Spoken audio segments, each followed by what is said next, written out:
E aí, pessoal, tudo bem com vocês? Eu sou a Annali Soares e hoje eu vim aqui compartilhar de uma leitura com vocês. Foi especial porque são páginas de diário de Carlos Drummond de Andrade, esse autor que vocês sabem que eu amo tanto e cuja obra eu me dedico com toda a paixão. Este aqui é o livro Uma Forma de Saudade, páginas de diário, que foi publicado pela Companhia das Letras. Então, bora comigo pro vídeo de hoje. Bem, pessoal, então vamos lá falar sobre Uma Forma de Saudade, páginas de diário, uma edição belíssima e que vocês entenderão melhor aqui, porque a minha emoção, é claro que vocês já devem supor, se você está chegando aqui no canal agora, seja muito bem-vindo, muito bem-vinda, mas eu sou uma grande fã de Carlos Drummond de Andrade, gosto demais de sua obra, leio, né, a sua obra, principalmente a poética. Tenho um projeto aí que durou mais de 2 anos no Instagram, chamado Drummond-se, e tenho lido assim tudo que eu posso dele e sobre ele. Este aqui foi um desses livros, né, uma das leituras em torno desta minha paixão enorme, né. Antes de começar a falar sobre o livro, eu quero aqui compartilhar com vocês que estamos no mês de outubro, e é curioso porque desde 2018, 2019, na verdade, que eu comecei o projeto Drummond-se lá no Instagram, os meses de outubro para mim são extremamente especiais. Vai chegando outubro, eu já começo a pensar no dia 31 de outubro, que é aniversário do Carlos Drummond, e eu sempre fico pensando, querendo fazer materiais e conteúdos especiais. No ano de 2019, eu fiz uma entrevista com Pedro Drummond, que é o neto do Carlos Drummond, que cuida da obra do Drummond, né, que é responsável por sua obra. Então, o Pedro me deu essa entrevista. No ano passado fiz um vídeo que vou deixar linkado aqui no card e também na descrição. Assistam, que é um vídeo de curiosidade sobre Carlos Drummond de Andrade. Então, se você quiser conhecer mais o Drummond, eu indico muito esse vídeo para vocês, espero que vocês aproveitem. Mas esse aqui também eu vejo como um vídeo complementar e mais um dos vídeos que eu trago aqui em torno da obra e da vida do autor, né? Vejam que eu tenho uma playlist dedicada a ele. Eu nunca tinha tido contato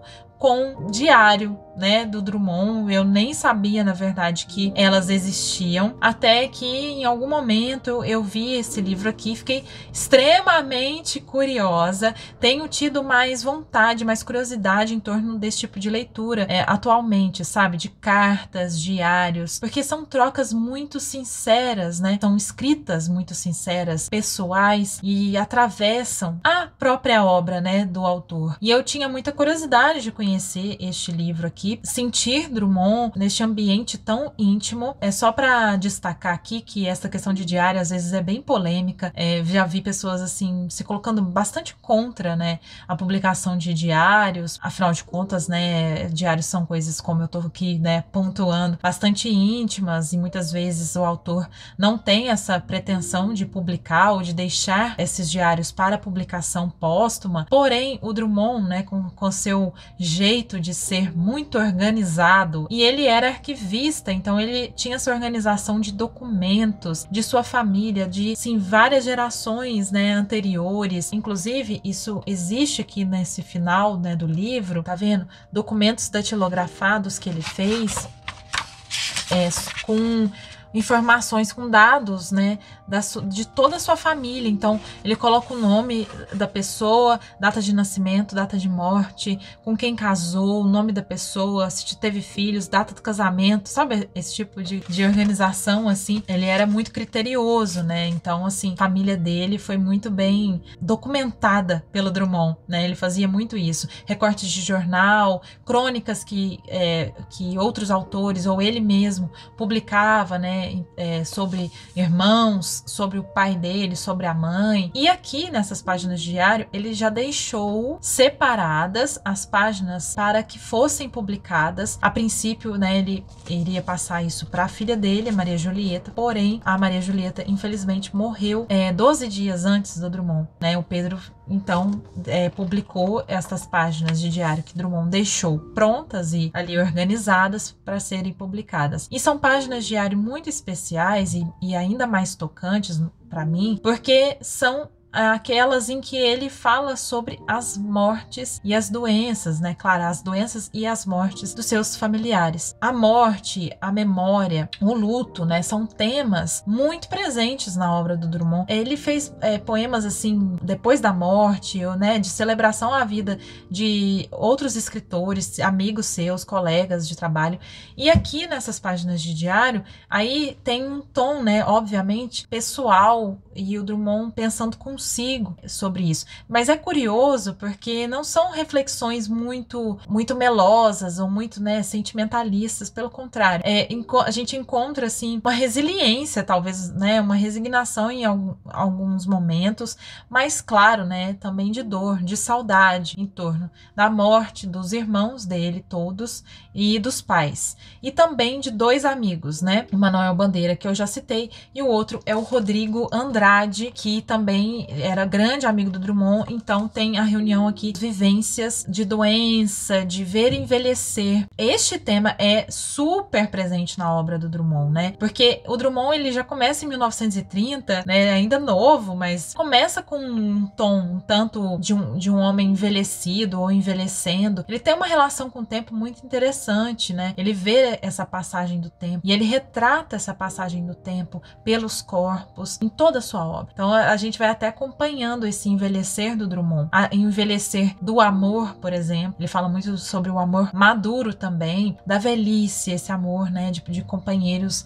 muito antigos, e a memória também. Então, como eu falei, ele escreveu muitos poemas, e aqui nessa edição eles colocam, né, poemas que têm a ver com essas personagens que a gente encontra aqui, né, ou seja, a família dele e esses amigos, também que tem a ver com esta relação dele com a família. Ele teve uma relação muito problemática com o pai dele, de muita dor. Toda a sua obra, para mim, tem um pulsar dessa dor do Drummond, porque essa relação do pai também retrata muito as decisões do Drummond de deixar Itabira, de deixar Minas Gerais, de ir para a capital, para a metrópole, de ser um funcionário público e não um fazendeiro, de ser um fazendeiro do ar, né, e não um fazendeiro como pai, como avô e bisavô, e assim por diante. E a relação dele com a mãe, um tanto mais doce, né, um tanto mais próxima também. E aí, então, ele vai falar sobre, né, a morte da mãe, do pai, depois de cada um dos irmãos, José, Altivo, Rosa, Maria, fui falando de cabeça, a Flaviano, esqueci de citar. Também fala de cunhadas e cunhados aqui, né, não é só sobre os irmãos. Eu até ri em alguns momentos aqui, pelos detalhes que ele descreve. Às vezes você percebe que ele ficou meio puto com algumas coisas, sabe? Tipo, o voo atrasou, ele esqueceu a chave da casa no hotel, e aí ele ficou lá horas, e aí, sabe, as confusões de quando, naquela época que não existia celular, nem WhatsApp, nem nada. Mas é claro, né, eu ri porque é isso, assim, a gente se sente tão perto, né, do autor, porque a gente está ali lendo o diário. Gente como a gente, é muito curioso, é muito gostoso, né? Coisas banais, assim, da nossa vida. Eu tenho gostado ainda mais, como eu falei, né, ultimamente, até de quebrar um pouco às vezes, uma imagem que a gente cria em torno do autor, né? Quando eu li as cartas da Clarice Lispector, naquele livro Minhas Queridas, que tem resenha aqui no canal, que são cartas que ela escreveu para as irmãs, e muitos aspectos eu desenhei uma Clarice diferente na minha cabeça depois desse livro. E isso aconteceu com essas páginas do diário aqui. Embora muitas coisas confirmem essa imagem do Drummond que eu tenho na minha cabeça, né, de ser essa pessoa muito organizada, existe uma formalidade muito forte no tratamento entre familiares, mesmo entre irmãos, assim, sabe? Pra mim foi inspirador pelo modo um tanto natural que ele encara a morte dessas pessoas. Ao mesmo tempo, ele carrega este grande peso de ser aquele que permanece. Porque permanece, existe uma certa responsabilidade dele, o sobrevivente. E existe muito isso na obra do Drummond como um todo, né? Até pela morte dos amigos ou de outros artistas que ele vai relatando e vai escrevendo, né, em poemas belíssimos, essa visão de ser o sobrevivente e do que resta. Estou envelhecendo, as minhas referências estão indo embora, que será de mim, né? E o próximo sou eu. sempre aqui nos diários a gente sente, e algumas vezes ele escreve, de fato, esta percepção, né, ou esta afirmação. O próximo sou eu, ou está chegando a minha hora, estou envelhecendo. Né? Até porque a irmã dele caçula, Maria, que era bem mais nova, morreu antes dele. Então existe esse fardo, entre aspas, uma saudade, né? Que existe uma nostalgia, uma melancolia, e ao mesmo tempo em que ele está longe de tudo. Está longe de Minas, ele está no Rio. Parte da família não está em Itabira, está em Belo Horizonte ou outras cidades, e fica um tanto inviável para ele em alguns momentos estar mais presente e se fazer mais presente, assim, né, com os cuidados cotidianos que um doente demanda, com o próprio enterro, essas formalidades e as burocracias da morte. Ele não se vê tão participante, e é possível a gente sentir isso aqui. Isso é uma característica da escrita do Drummond, de ser esse ser deslocado, que sai, esse ser migrante, que deixa suas raízes, isso que eu falei anteriormente. Então, foi muito interessante para mim ter essa leitura também para tecer outras ideias, outras dimensões da própria obra, da própria poética do Drummond, né? Claro, gente, que, assim, não tô dizendo que a poesia você precisa saber a biografia, ou que é importante ou necessária, né? Não é isso. E a gente precisa também olhar a obra como a obra, né? Ler a poesia como a poesia, sentir a poesia, e ela diz por si. Não precisa saber a biografia ou detalhes da vida do autor, de um poeta, para você ler e sentir a poesia, que é o mais importante. Porém, como eu sou, assim, muito ligada à obra dele e gosto de estudar e de ler e de saber, acaba que, ao buscar saber mais sobre o contexto pessoal, o contexto histórico em que ele vivia, todas as esferas, né, da vida dele, acabam de alguma maneira, eu pelo menos sinto, me ligando mais à obra, me fazendo entender mais a obra dele, entende? Então, por isso que para mim é importante. Mas eu não acho, por exemplo, que este livro aqui seja um livro para todo mundo. Se você não tem interesse algum pelo Drummond, ou se você gosta da poesia dele, mas está satisfeito por aí, ou se você não gosta de páginas de diário, gosta de fazer esse tipo de leitura, este aqui não é um livro para você. Eu acho que é bem específico para quem realmente curte o Drummond, para quem tem realmente esse interesse de conhecer, de repente, a vida de escritores, né?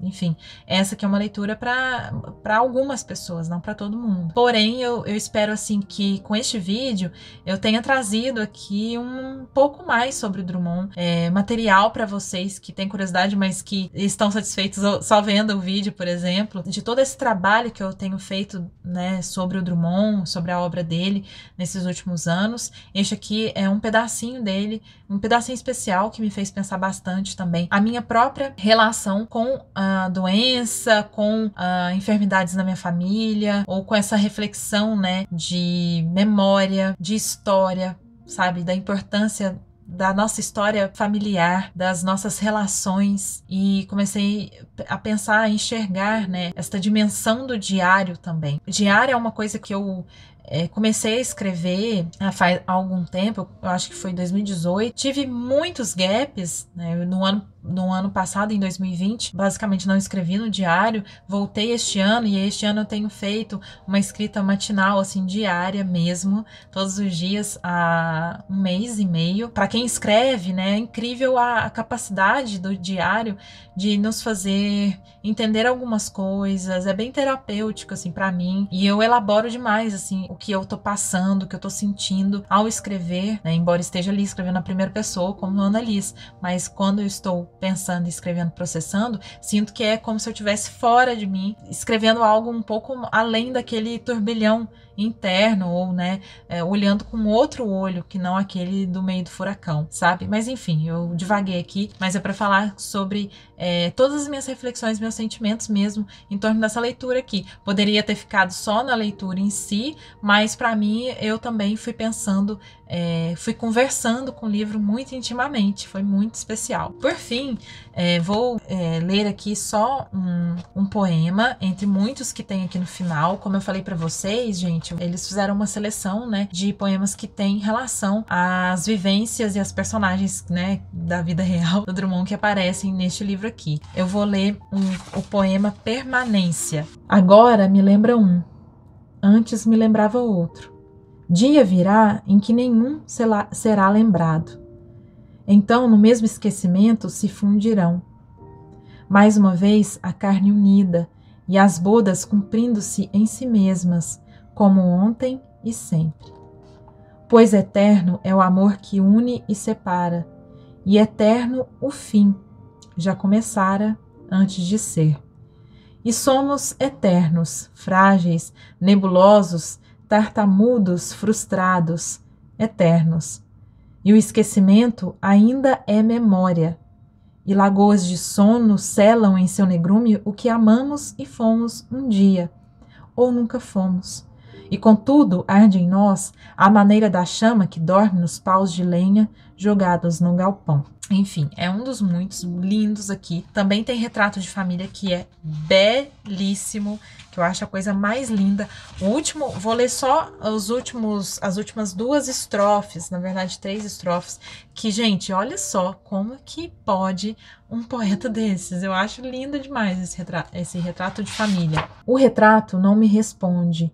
Ele me fita e se contempla nos meus olhos empoeirados.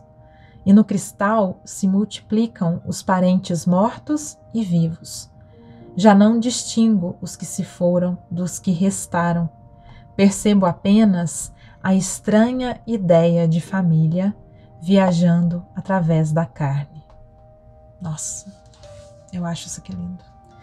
A estranha ideia de família viajando através da carne. Nossa, gente, é lindo demais, pelo amor de Deus. Tem vários aqui que eu, assim, toda vez que eu leio eu me emociono. Também sobre a família, o Viagem na Família, ele imagina, né, o encontro entre ele e o pai dele, já morto. E os dois passeando pela cidade de Itabira, naquele silêncio que marca a relação dos dois, né, que eu falei que era bem difícil, esse silêncio muito forte, mas de repente ele se vê ali perdoado e se vê muito ligado ao pai dele, né? Na verdade, esse espectro do pai dele que aparece. Esse poema é lindo. Viagem na Família, que ele dedica ao Rodrigo M.F. de Andrade, né? Esse amigo que está aqui também. A Mesa é um poema longuíssimo do Drummond, e este sim irá descrever todos eles ali à mesa, né, como diz o título do poema, o pai que estaria ali aniversariando, né, neste dia de festa, comida, aiada, bebida, a mãe, todos os irmãos, inclusive a filha dele, Maria Julieta, e é como se ele estivesse falando ao pai sobre cada um daqueles seus filhos, né? Cada um daqueles seus herdeiros, inclusive de si, sabendo que o pai não estaria ali, né? O pai está morto, mas é uma imaginação que ele faz deste encontro, desta mesa, né? Um elemento muito simbólico, né? De família e também de família mineira, gente, porque não tem como falar de família mineira sem falar da mesa, né? Isso é muito cultural mesmo nosso, assim, de estar à mesa todos unidos. Então é um poema muito especial do Drummond. Eu indico, assim, demais, já indiquei ele outras vezes aqui e também lá no meu Instagram, sei lá, é um poema especial do Drummond. Enfim, também tem alguns para o Manuel Bandeira, para o Rodrigo, e por fim aqueles documentos que eu mostrei para vocês, que foram datilografados pelo Drummond, né, e organizados por ele, da árvore genealógica, né, dos filhos, netos e bisnetos, descendentes todos de Carlos de Paula Andrade e Julieta Augusta Drummond de Andrade, né, os pais do Drummond. Inclusive tem aqui que eles tiveram, né, os pais dele tiveram vários filhos que ou foram natimortos ou viveram muito pouco, tipo 1, 2 anos, 3 anos, né? Então Drummond coloca esses irmãos dele que não né, sobreviveram, né, crianças que morreram. Ele também aponta aqui, porque foi isso, assim, tiveram vários que morreram e entre aqueles 6 filhos que viveram até a maturidade, ele foi o último, né, o sobrevivente. Então, é isso, gente. Espero que vocês tenham gostado do vídeo, se sentido, assim, tocados de alguma maneira. Me contem ali nos comentários se vocês gostam de ler diários, quais diários vocês já leram, me indiquem também alguma leitura assim. E se você curtiu, não se esqueça de deixar o seu joinha, que me ajuda a divulgar o meu canal, a falar para o YouTube que este conteúdo foi interessante para você e pode ser para outras pessoas. Então é isso, gente. Vejo vocês num próximo vídeo. Um beijo grande. Viva Drummond. Até mais.